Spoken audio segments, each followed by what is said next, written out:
이해찬 당대표의 속개 선언으로 더불어민주당 제180차 최고위원회의를 속개하겠습니다. 제180차 최고위원회를 속개하겠습니다. 이해찬 당대표의 발언이 있겠습니다. 지난주에 정부는 일본 정부의 수출 규제에 관한 협의 요청을 받아들여서 지소미아 종료와 WTO 제소를 잠시 정지하고 유예했습니다. 이번 결정은 일본 정부가 수출 규제와 지소미아 중단은 전혀 별개라던 기존 입장에서 후퇴하여 양자를 연관한 협의를 요청해 해왔으며, 일본 정부가 성의를 보이지 않는 경우는 언제든지 지소미아를 종료하겠다는 입장에 일본이 양해를 했다는 점에서 큰 의미가 있다고 생각이 듭니다. 일본 정부와 일본 극우 언론이 합의한 발표 시간을 어긴다거나 사실과 다른 내용을 비공식적으로 흘리는 행동을 보이고 있는 것은 자국의 외교 실패를 감추기 위한 국내용 고식지계에 불과하다고 하겠습니다. 일부 우리 국내 언론이나 극우 세력들이 일본의 눈 가리고 아웅식 발언과 보도를 사실인 양 인용하여 정부를 비판하는데, 자국 정부보다 일본 정부를 더 추종하니까 매국 세력이란 말을 듣는 것입니다. 지난주 이야기했듯이 지소미아 종료 통보의 원인 제공자는 일본이며, 일본의 향후 태도에 한국의 입장이 달려 있습니다. 정부는 이번 성과에 만족하지 말고 더욱 당당하게 철저하게 이후에 임해 주시기 바랍니다.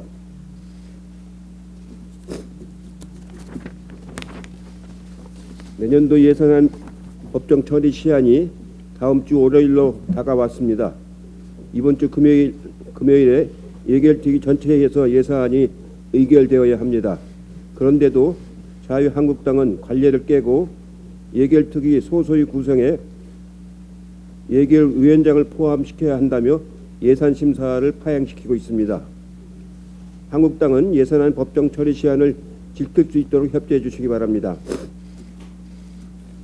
현재 법조에 계류 중인 선거법 개정안의 심의 마감이 내일입니다. 그런데도 한국당은 당대표도 원내대표도 협상을 거부하고 있습니다. 또다시 지난번처럼 물리적으로 저지할 작정이 아니니 걱정이 됩니다. 12월 17일부터 내년 총선 예비 후보자 등록이 시작되므로 그때까지는 사법개혁 법안과 함께 선거법이 반드시 처리되어야 합니다. 민주당은 언제나 열린 마음으로 법안의 내용을 제1당과 협의할 수 있다는 입장입니다. 협상 요청을 단식으로 대응하는 것은 결코 옳은 방식이라고 할 수가 없습니다. 지소미아도 잠정 중단된 만큼 황교안 대표께서는 민주당이 요청하는 예산안과 법안 처리에 함께해 주시기를 다시 한번 촉구합니다. 이상입니다. 다음은 이인영 원내대표의 발언이 있겠습니다.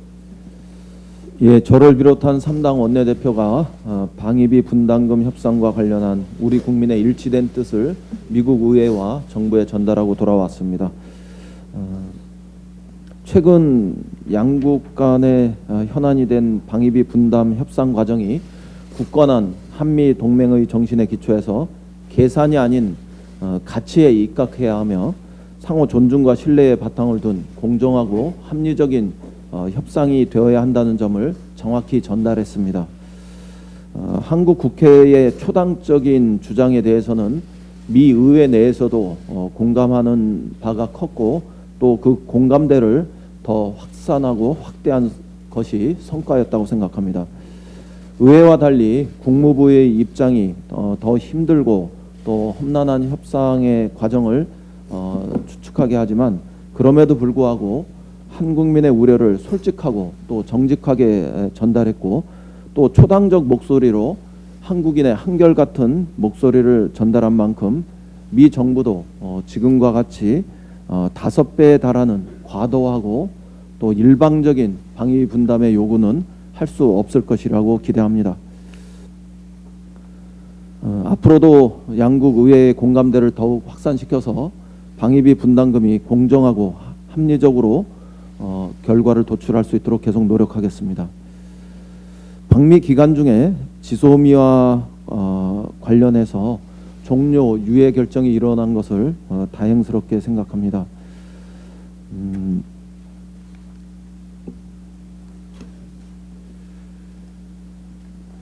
자세한 내용은 외교적 관례가 허용되는 범위 안에서 워싱턴의 이수혁 대사께서 워싱턴에 있는 특파원 간담회를 개최해서 곧 소통해 주실 것으로 압니다. 그러나 제가 확인한 바를 몇 가지 말씀드리도록 하겠습니다. 미국이 그동안 지소미아 종료 철회와 관련해서 한국 정부에만 일방적인 입장의 변화를 요구한 것으로 알려졌지만 그것만이 아니라 최근에 일본 정부의 태도 변화를 위해서 매우 집중적이고 또 긴박하게 움직였다는 점을 확인할 수 있었습니다. 이수혁 주미 대사께서 이런 그 집중적인 노력을 전개했고 그 노력은 아주 주요하고 적절했다는 점을 저는 확인했습니다. 그런 점에서 최근에 지소미아 종료 유예 결정 과정이 미국의 압박에 의해서 한국 정부가 일방적으로 후퇴한 것이 아니라 미국의 입장을 변화시켜서 일본의 입장을 변화하게 만드는 한국 외교에 보이지 않는 외교적 성과의 측면도 있다는 점을 우리 언론들께서 주목해 주시기 바랍니다.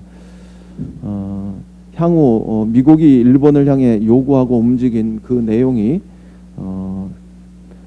그 일본의 긍정적 조치로 실행으로 연결돼 나오도록 하는 데 있어서 성실한 이행의 부담을 지우는데 매우 중요한 레버리지가 될 거라고 생각하고 저는 그 이수혁 대사의 외교적 노력에 대해서 매우 높은 평가를 하고 돌아왔습니다. 당대표께서 말씀하신 대로 일본 정부가 별개라고 강변해 왔던 수출 규제와 지소미아가 사실상 한 묶음이라는 것을 국제사회가 분명히 인식하게 되었습니다. 일본이 원인을 제공했고 일본이 문제를 해결해야 한다는 사실을 국제사회가 분명히 알게 된 것은 원칙을 훼손하지 않고 미국과 일본 정부를 설득해온 우리 정부의 노력이 결실을 맺은 것이라고 평가합니다.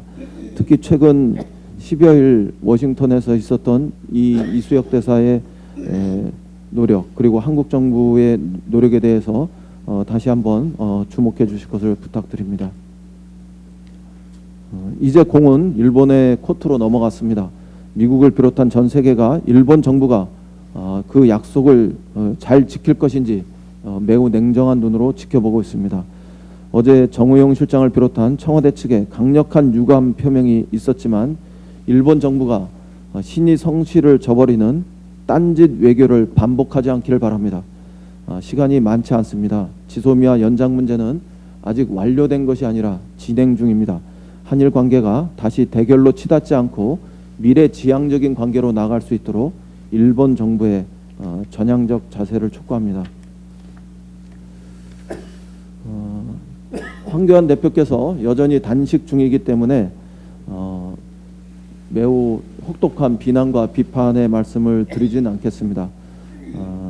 그러나 방미 과정에서 패스트트랙 그 협상과 관련한 주요 합의 시도의 여지를 황교안 대표께서 원천적으로 봉쇄하셨고 그 점은 매우 유감스러운 일입니다. 나경원 대표께서 조기 귀국하면서 시간적으로나 또 내용에서나 패스트트랙과 관련한 협상이 가능하지 않았고 또 다른 한편에서 황교안 대표께서 계속 단식 농성을 진행한다면 자유한국당의 입장이 강경해지고 경직되어서 향후 협상 과정에서도 중대한 난관을 조성할 것으로 보여서 매우 답답하고 걱정스러운 마음입니다. 지금은 단식보다 협상이 필요한 때이고 경우에 따라서는 당 지도부들 간의 담판이 필요한 시점인데 좀 더 책임 있는 자세라면 당대표 간의 정치협상 회의에 저는 꼭 임하셨어야 한다고 봅니다. 지금이라도 단식을 풀고 집중적인 협상과 합의 도출을 위한 노력에 적극 나서 주실 것을 요청합니다. 사실 황교안 대표의 단식이 거듭 말씀드리지만 남은 시간 협상의 최대 난관이 될 것 같아서 걱정입니다. 연동형 비례대표제를 또 공수처의 신설을 죽기를 각오하고 막겠다. 이런 그 경직된 가이드라인이 협상을 얼어붙게 하고 또 절벽으로 몰아가고 있다. 저는 이렇게 판단합니다. 거듭 단식을 중단할 것을 요청드리고 자유한국당이 협상에 나설 여지를 만들어 주실 것을 촉구합니다. 이상입니다. 박주민 최고위원의 발언 듣겠습니다. 예, 어제는 브루나이 국왕과 문재인 대통령님의 회담이 있었고 오늘부터 부산에서 한 아세안 특별 정상회의가 진행이 됩니다. 문재인 대통령님은 취임 후 지금까지 아세안 10개국을 모두 한 번씩 방문할 정도로 아세안 국가와의 외교에 각별히 노력을 기울여 오셨습니다. 이번 한 아세안 특별 정상회의가 성공적으로 진행되어 우리나라가 아세안 국가들과 더욱 돈독한 관계를 맺고 협력 관계를 강화할 수 있는 계기가 만들어지기를 기대합니다. 또한 부산에서 이처럼 중요한 행사가 진행되는 만큼 부산과 경남 지역의 경제 활성화에도 도움이 되기를 바랍니다. 2013년부터 지금까지 벌써 3번이나 검찰의 수사를 받은 김학의 전 법무부 차관이 1심에서 무죄를 선고받았습니다. 이번 재판 결과를 놓고 봤을 때 1차 그리고 2차 수사의 부실함이 더욱 아쉽습니다. 그 이유는 많은 혐의가 이미 공소시효가 지났다는 이유에서 무죄를 선고받았기 때문입니다. 앞서 말씀드린 바와 같이 이 사건은 2013년에 검찰에서 1차 수사를 시작했던 사건인데 사건이 발생했던 초기에 검찰이 의지를 가지고 수사를 했더라면 많은 혐의들이 공소시효를 넘기지 않고 충분히 사법정의에 부합하는 판결을 받았을 것이라고 생각됩니다. 이번 사건을 보면서 다시 한번 공수처의 필요성을 절감하게 됩니다. 공수처가 있었다면은 검찰이나 고위 관료의 부패에 대해서 견제하는 역할을 제대로 했을 것이다 라는 뜻입니다. 그리고 또 하나 느끼는 것이 공수처가 만들어진다면 반드시 기소권이 있는 공수처가 만들어져야 되겠다라는 것입니다. 만약 공수처에 기소권이 없다면 공수처가 수사를 제대로 한다고 하더라도 기소를 맡을 검찰이 고위검찰관료 또는 고위검찰관료 출신 인사의 부패범죄에 대해서는 제대로 제 시점에 기소하지 않는 문제를 해결할 수가 없을 것이기 때문입니다.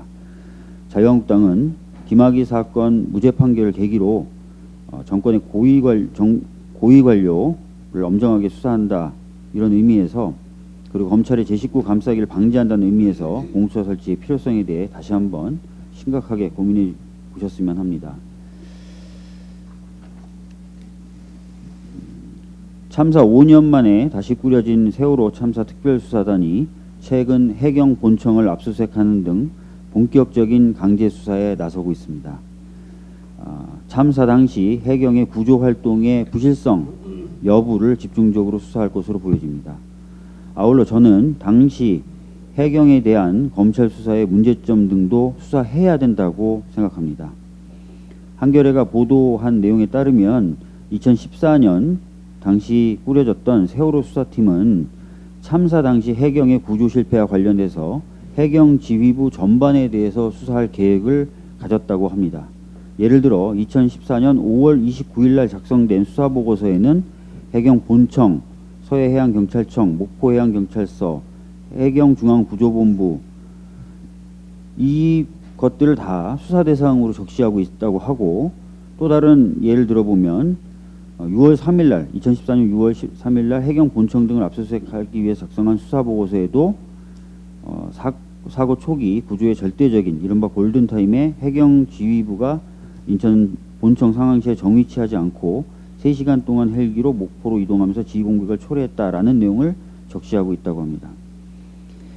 그런데 정작 이런 계획과는 달리 수사 과정은 굉장히 부실했던 것으로 보여집니다. 서해지방해양경찰청장을 한 차례 불러 조사를 하고 목포해양해경서장은 3차례 참고인으로 불러서 조사하는 데 그쳤고 결과적으로 김경일 123 정장 1명만 기소하는 것으로 수사가 마무리되었습니다. 이미 많은 언론에서 보도한 바와 같이 그 당시부터 수사에 외압이 작용하지 않았냐라는 의혹이 제기되어 왔습니다. 예를 들어서 2014년 6월에 검찰이 해경 본청을 압수수색할 때 당시 청와대 민정수석이었던 우병우 수석이 전화를 해서 압력을 넣었다는 의혹도 제기되고 있고요. 또 그해 7월에 김병일 정장에 대한 구속영장 청구 검토 때는 황교안 당시 법무부 장관이 업무상 과실치사 혐의를 빼라고 외압을 행사했다는 의혹도 제기되고 있습니다. 혹시나 이런 외압들이 수사팀의 수사에 영향을 미쳤는지도 밝혀야 할 것입니다. 다시 한번 말씀드리지만 본격적인 수사에 나선 특별수사단 정말 법과 원칙에 따라서 당시 구조 과정의 부실성뿐만 아니라 구조 과정의 부실성을 다뤘던 당시 수사의 부실성에 대해서도 전면적으로 재수사해 줄 것을 강력하게 요구합니다. 이상입니다. 네, 박광원 최고위원의 발언 듣겠습니다. 이해찬 대표님께서 말씀하셨습니다만 한일 군사정보보호협정 종료 유예와 관련해서 우리 정부가 한일 관계를 미래지향적으로 풀어가기 위해서 진지한 자세로 할 만큼 했다 하는 것이 국제사회와 주요 언론들의 주요 외신들의 평가입니다. 우리 정부의 원칙 앞에 일본이 수출규제 재검토 의사를 밝혀와서 대화의 물꼬가 트였다는 것은 명백하게 확인된 사실입니다. 그런데도 아베 총리와 측근들은 국내 정치적 목적을 위해서라고 볼 수밖에 없는 다소 민망한 언론 플레이를 대대적으로 펼쳤습니다. 이렇게 국가 간 신의 성실의 원칙에 어긋나는 행태를 멈추지 않는다면 그들 표현대로 완벽한 승리가 아니라 완벽한 패착이 될 수밖에 없을 것이다 하는 점을 말씀드립니다. 일본 정부의 앞으로 취할 조치가 우리 정부가 정한 조건에 부합하지 못할 때는 정치적 호재가 아니라 심각한 정치적 악재로 바뀔 수 있다는 점을 일본의 정치 지도자들이 알아야 될 것입니다. 정용 실장이 얼굴을 내놓고 하나하나 반박하고 지적하고 사실 확인을 한 것에 비해서 일본은 관계자라는 익명 뒤에 숨어서 언론 플레이를 아직도 하고 있습니다. 당당하다면 얼굴을 드러내놓고 하기 바랍니다. 자유한국당이 아무리 막으려고 해도 패스트트랙에 올라와 있는 정치개혁법 그리고 사법개혁법은 통과될 수밖에 없는 운명입니다. 국민들이 원하고 있기 때문입니다. 시대에 당당한 요청이자 국민들의 명령입니다. 그런데 자유한국당이 이를 저지하겠다고 하는 것은 국민들에게 맞서겠다, 국민들을 거역하겠다 하는 것이고 또 이를 막기 위해서 장외투쟁을 계속하겠다는 것은 혹시 자포자기 심리에 빠진 것은 아닌가 하는 그런 생각이 들 정도입니다. 민주당은 이인영 원내대표의 말씀처럼 마지막까지 최선을 다해서 협상을 할 것입니다. 통계청이 발표한 3분기 가계 동향 조사 결과를 통해서 우리 경제 체질이 유의미하게 개선되고 있다는 사실을 확인할 수 있고 정부와 국회가 해야 할 과제를 정확하게 진단할 수 있었습니다. 그런데 자유한국당이 무턱대고 이것을 세금 퍼주기라고 폄하하고 왜곡하고 있습니다. 대단히 유감입니다. 세금 퍼주기는 정치 공세 프레임이고 극우 파퓰리즘입니다. 경제적 약자의 소비 여건을 개선하는 것은 정부가 당연히 해야 될 일입니다. 이것은 우리보다 앞선 복지 선진국, 특히 유럽의 선진국들은 이미 오래전부터 펴온 정책입니다. 이 정책을 우리 정부가 편 결과 2014년 1.5에 머물렀던 정책 효과 지수가 올해는 3.76으로 2배 이상 개선됐다는 것을 통계에서 확인할 수 있습니다. 재정 지출의 효과가 중장기적으로 내수를 강화하고 또 세입 기반을 확충하는 단계로 이어질 수 있도록 미흡한 부분을 속도감 있게 보완해 나가는 것이 바람직한 자세일 것입니다. 자유한국당에게 다시 한번 촉구합니다. 내년도 예산에 진지하게 내년도 예산 심의에 진지하게 임하고 또 이런 재정 효과를 충분히 반영시킬 수 있도록 노력해 주실 것을 권고합니다. 이상입니다. 네, 서른 최고위원의 발언 듣겠습니다.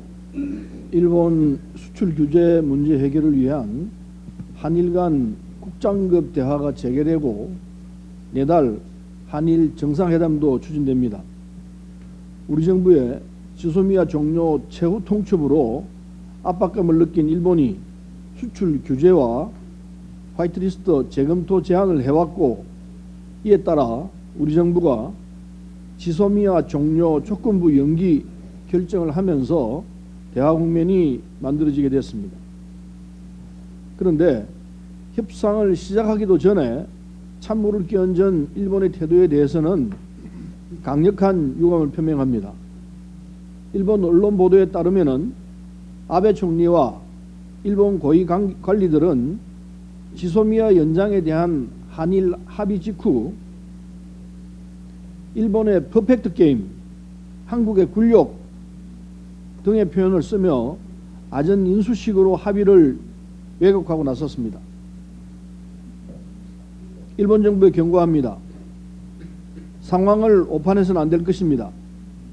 일본 정부가 사실을 왜곡하며 불성실한 태도로 나올 때는 우리 정부가 지소미아를 종료시킬 수밖에 없다는 사실을 알아야 할 것입니다. 그런 일이 일어나지 않고 한일 관계가 복원될 수 있도록 일본은 과거사에 대한 반성과 진솔한 태도로 협상에 임해야 할 것입니다. 우리 정부도 국민을 믿고 원칙적 입장에서 협상에 임해주길 바랍니다. 그것이 강력한 불매운동과 관광 거부로 일본의 부당한 조치에 항의했던 국민의 뜻입니다. 수출 규제 처리는 물론 문제 발단이 된 강제징용 피해자 배상 해법까지 마련할 수 있도록 해야 할 것입니다. 이상입니다. 네, 남인순 최고위원의 발언 있겠습니다. 김혜영 최고위원의 발언 있겠습니다. 지난 금요일 정부는 지소미아 종료 통보의 효력을 조건부로 정지하고 일본 정부는 수출 규제와 관련한 국장급 대화를 열 것이라고 밝혔습니다.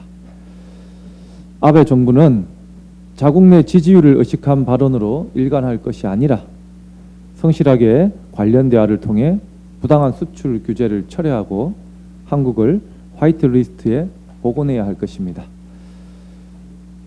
미국과 중국 간의 무역 전쟁이 경제를 넘어 안보로까지 나아가고 있습니다. 일본은 평화헌법 개정으로 군사 대국화를 지향하고 있습니다. 기존의 외교 안보 질서의 대변혁기를 맞아 더불어민주당과 정부는 국익을 우선으로 하여 모든 정책을 펼쳐나가겠습니다. 원칙을 지키면서도 상황에 따른 유연성이 절실한 때입니다. 야당에서도 외교 안보 사안에 대해 적극적인 협조를 당부드립니다. 어제 대한민국 혁신성장의 발판이자 국가성장 동력이 될 부산 스마트시티 시범도시 착공식에 참석했습니다. 부산시는 국가시범지역으로 선정된 에코델타 시티를 스마트시티로 조성해 빅데이터와 인공지능, 자율주행, 가상현실과 같은 4차 산업혁명 기술을 구현할 예정입니다. 또한 스마트시티 조성을 통해 많은 고용과 생산 유발 효과가 기대됩니다. 지방도시의 첨단화를 통해 갈수록 황폐화되는 지역의 생기를 불어넣고 국가 균형 발전에도 기여할 수 있을 것입니다. 문재인 정부는 스마트시티를 8대 선도 사업으로 지정하고 지원을 아끼지 않고 있습니다. 더불어민주당 또한 스마트시티 사업이 원활히 진행될 수 있도록 신산업에 대한 규제 문턱을 과감하게 낮춰 기업이 마음껏 혁신할 수 있는 토양을 만들어 나가겠습니다. 첫 삽을 뜬 부산 스마트시티 조성이 대한민국의 국가 경쟁력을 한 단계 더 도약시키는 계기가 되기를 기원합니다. 지난해 5월 청년미래특위에서 청년기본법 여야 합의안이 나온 이후 1년 반이 흐른 지난 금요일 청년기본법이 정무위원회 법안 소위를 통과했습니다. 많은 청년들이 기다려온 만큼 이번 법안 소위 통과를 진심으로 환영합니다. 청년들이 겪고 있는 어려움에 대해서 누구나 공감하고 있는 만큼 법사위는 물론 본회의 통과까지 조속히 이루어질 수 있도록 저희 더불어민주당이 최선을 다하겠습니다. 이상입니다. 네, 남인순 최고위원의 발언 있겠습니다. 네, 김학의 전 법무부 차관의 권력형 성범죄와 제3자 뇌물수수 사건은 벌어진 시기가 10년 이상 흘렀기에 공소시효 도과와 증거 부족은 어쩌면 짜여진 결론일 수밖에 없다고 보여집니다. 피해자는 여전히 존재하고 있고 그 고통을 호소하고 있지만 그 세월 동안 검찰은 제19 감싸기에 급급해서 제대로 조사조차 하지 않았습니다. 과거사위원회가 검찰에 재수사를 요청하고 또 언론과 국회와 시민사회가 들끓자 검찰은 여론에 못 이겨서 간신히 수사본부를 짜고 조사에 돌입했습니다만 결과는 무죄로 나오고 말았습니다. 이런 결과를 보면서 다시 한번 기소권이 있는 공수처 설치, 패스트트랙 반드시 통과해야 된다고 다시 한번 강조합니다. 네, 아마 여러 가지 한일 관계에서 엉켜 있는 문제들을 풀기 위해서 문희상 의장님께서 제안한 새로운 배상기금 조정안인 기업 기부금, 또 민간 성금, 또 화해와 치유재단 잔액 60억을 더한 1+1+알파 방식에 대해서 피해자 단체들이 우려를 하고 있어서 그 입장을 전달하고자 합니다. 이 문제는 일본군 위안부를 비롯한 수많은 강제동원 피해자들이 있는 문제입니다. 그래서 무엇보다도 피해자들의 의견이 가장 중요하다는 점을 다시 한번 강조를 드립니다.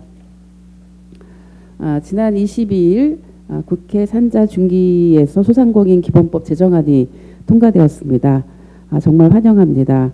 앞으로 이 법이 본회의를 통과하면 이제 정부는 소상공인의 발전을 위해서 소상공인의 고용, 산업재해, 연금보험료 일부를 지원하게 되고 창업에 필요한 여러 가지 지원들을 하게 됩니다. 생존을 위협받고 있는 소상공인을 보호하기 위한 사회안전망 확충과 폐업기업 재기지원 등 다양한 시책을 추진할 수 있게 됩니다. 이 법안이 조속히 본회의를 통과가 되기를 바라고요. 뿐만 아니라 지금 국회 앞에서 11일째 천만농성을 하고 있습니다. 중소상공인들이 생존권 보장을 요구하기 위한 유통산업발전법 개정도 서둘러야 합니다. 예, 이상입니다. 네, 이수진 최고위원의 발언입니다. 철도 노조의 결단으로 파업이 종료되어 시민들의 불편함이 해소되는 듯합니다. 철도 노사와 국토부는 노동자들의 안전을 위해 교대근무 제도 개선과 노동자 피로도를 해소할 인력 충원 방안들을 마련해서 안전하고 공공성을 담은 철도 교통 서비스를 시민들께 제공해야 할 것입니다. 지난주 한 언론에서 발행한 신문 1면에는 2018년 1월 1일부터 2019년 9월 말까지 산업 현장에서 사고로 사망한 노동자 1,200여 명의 명단이 실려 있었습니다. 오늘도 김용균이 퇴근하지 못했다라는 메시지에서는 매일 산재 사고를 당해야 하는 노동자들의 죽음을 이야기한 것입니다. 그도 그럴 것이 한국은 OECD 회원국 중 산업재해 사망률 1위라는 불명예를 안고 있습니다. 왜 사고와 죽음이 반복돼야 하는 것인지, 안전장치가 왜 이렇게 허술했는지, 매일같이 일어나는 산재 사고를 왜 우리는 무덤덤하게 받아들이고 있는 건지 가슴 깊이 고민해 봐야 할 것입니다. 사람 한 명이 죽으면 원청은 벌금 400만 원 정도를 낸다고 합니다. 이런 구조에서 두세 배는 더 들어갈 안전장치를 사업주가 투자할지 의문입니다. 지난해 산업안전보건법 개정안 일명 김용균법이 통과되었지만 최근 10년간 산업안전보건법 위반으로 금고 징역형 이상을 선고받는 사례가 1%도 안 되는 현실에 놓여 있습니다. 산재 사고가 더 이상 일어나지 않는 사회, 생명을 돈보다 소중하게 여기는 따뜻한 사회를 만들기 위한 정책이 이어지길 저와 더불어민주당은 노력하겠습니다. 한 가지나 말씀드리겠습니다. 문재인 대통령과의 국민과의 대화에서 첫 질문자로 나선 김민식 군 부모의 절절한 호소에 마음이 많이 무거우셨을 것입니다. 이 사고로 스쿨존 내 신호등과 과속 단속 카메라 설치를 의무화하고 가해자 처벌 수위를 높인 민식이법이 발의되었고 다음 달 10일 마지막 정기국회가 종료되는 20대 국회에는 이처럼 안전사고로 희생된 아이 이름을 건 법안이 모두 6개나 있습니다. 이제 아이들을 지켜주지 못한 부모들의 절규를 외면해서는 안 됩니다. 어린이 법안 처리는 더 이상 미루면 안 될 것입니다. 그렇게 황교안 자유한국당 대표는 단식을 중단하시고 함께 대화를 나누고 또 자유한국당의 전향적인 참여를 촉구합니다. 이상입니다. 이영석 최고위원의 발언이겠습니다. 네, 한아세안 특별정상회의가 오늘 부산 백스코에서 개최됩니다. 인구 6억 5천만 명, GDP 규모는 2조 9천억 달러에 달하는 제2 교역 대상인 아세안의 중요성은 갈수록 커져가고 있습니다. 특히 세 번째로 개최되는 이번 한아세안 특별정상회의는 대한민국 신남방 정책의 성과를 중간 결산해보는 중요한 국제 행사입니다. 하지만 공식 개막을 하루 앞둔 어제 청와대 인근의 풍경은 국민들의 눈살을 찌푸리게 했습니다. 제1야당의 대표는 국제 행사에도 아랑곳하지 않고 단식 농성을 지속하고 있고, 나경원 원내대표를 비롯한 자유한국당 의원들은 청와대 앞에서 비상 의원총회를 열고 집회를 강행했습니다. 더욱 가관인 것은 일부 시위대들은 개막식 참석을 위해 입국한 정상들의 청와대 환영식이 열리는 시간에도 집회를 멈추지 않아서 시위대의 소음이 공식 행사를 방해할 정도였다고 합니다. 황교안 대표를 비롯한 자유한국당 의원들에게 정중히 요구합니다. 황교안 대표는 민심과 동떨어진 단식을 중단하고 이제 정치의 장으로 들어오시기 바랍니다. 또한 나경원 원내대표를 포함한 자유한국당 의원들은 제발 국익과 국격을 더 이상 손상하는 행동들을 자제해 주시기 바랍니다. 자유한국당의 자성을 다시 한번 촉구합니다. 이상입니다. 네, 이상 모두 발언을 마치고 회의를 비공개로 전환하겠습니다.